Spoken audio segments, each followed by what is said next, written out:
નમસ્કાર દર્શકો, ગુજરાતમાં હવે ફરી રાજકારણ ગરમાવાનું છે, કારણ કે સ્થાનિક સ્વરાજ્યની ચૂંટણી તૈયારી માટે બીજેપીએ તમતમાટ શરૂ કરી દીધી છે. અમદાવાદથી લઈને કચ્છ સુધી દરેક વોર્ડમાં હવે રાજકારણનો ખેલ રમાય છે. તો શું આ વખતે પણ કમળ ખીલે કે વિરોધીઓ આપી દેશે ભાજપને કઠોર ટક્કર? ગુજરાતમાં સ્થાનિક સ્વરાજ્યની ચૂંટણી એટલે કે નગરપાલિકા, મહાનગરપાલિકા અને જિલ્લા પંચાયતની ચૂંટણી. આ ચૂંટણી એટલે બીજેપી માટે લોકો સુધી પહોંચવાનો સૌથી મોટો માધ્યમ.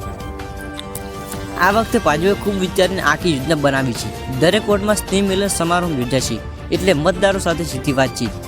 જૂના કાર્યકરોને ફરી એકઠા કરવામાં આવશે અને સૌથી મહત્વનું બૂથ લેવલ સ્ટ્રેટેજી તૈયાર કરવામાં આવી રહી છે. અમદાવાદમાં ભાજપે શાનદાર શરૂઆત કરી છે. દરેક વોર્ડમાં સ્નેહ મિલન સમારોહ યોજાશે. આ કાર્યક્રમમાં ભાજપ સ્થાનિક નેતાઓ લોકો સાથે સીધો સંપર્ક કરશે. બીજેપી શોર્ટફિશ કહે છે સ્થાનિક ચૂંટણી એટલે પાર્ટીનો રિહર્સલ. અહીંથી જ લોકસભા 2029 માટેના પાયાની શરૂઆત છે. મોટી વાત નારાજ કાર્યકરોને માનવામાં પણ આવે છે. પાછલી ચૂંટણીમાં ટિકિટ ન મળેલા ઘણા લોકો હવે ફરી સક્રિય થયા છે. જ્યારે ભાજપે શરૂઆત કરી દીધી છે, ત્યારે કોંગ્રેસ અને આમ આદમી પાર્ટી પાછળ નથી. કોંગ્રેસની યોજના ભૂતપૂર્વ કાઉન્સિલરને ફરી સક્રિય કરવાનો, યુવા ચહેરાઓને ટિકિટ આપવાની તૈયારી, મતદારો સુધી દરરોજ મુલાકાત કાર્યકર, આપની તૈયારી, ઘર ઘર કેમ્પેઇન, ભ્રષ્ટાચાર વિરુદ્ધ નારા, નાના શહેરો અને તાલુકા સ્તરે ફોકસ. ગુજરાતના લોકો હવે સ્થાનિક સ્તરે પણ વિકાસની વાત કરી છે. પાણી, રસ્તા, સફાઈ, લાઇટ આ મુદ્દાઓ પર ચૂંટણી લડાશે. બીજેપી માટે પડકાર, લોકો પાસે સીધી જવાબદારી, કોંગ્રેસ માટે તક.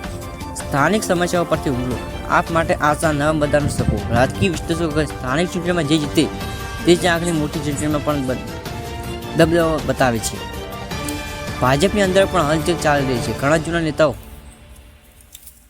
ફરી મેદાનમાં આવે છે અને નવા યુવાનોને પણ મોકા આપવામાં ચર્ચા ચાલી રહી છે. વોર્ડો જીતો, ગુજરાત જીતો, આ છે ભાજપના સૂત્રો. ભૂપેન્દ્ર પટેલ, CR પાટીલ અને સંગઠન મંત્રીઓ સાથે બેઠક લઈ રહ્યા છે. લોકો હવે પૂછે છે વિકાસ થયો કે ફક્ત વચન આપ્યા? સ્થાનિક મુદ્દાઓ કોણ ઉકેલ છે? આ પ્રશ્નનો જવાબ પર આપશે મતદાનનો માહોલ. સ્થાનિક સ્વરાજ્યની ચૂંટણી એટલે ગુજરાતની રાજકીય લેબોરેટરી. અહીંથી જ બને છે ભવિષ્યની રાજનીતિનો રોડમેપ. હવે જોવું એ છે કે ભાજપની તૈયારી ખેલને બદલે દેશે કે લોકો આપે કોઈની નવી દિશા. આ ચૂંટણી ફક્ત વોર્ડની નહીં, પરંતુ ગુજરાતના રાજકારણના નવા અધ્યાયની શરૂઆત છે.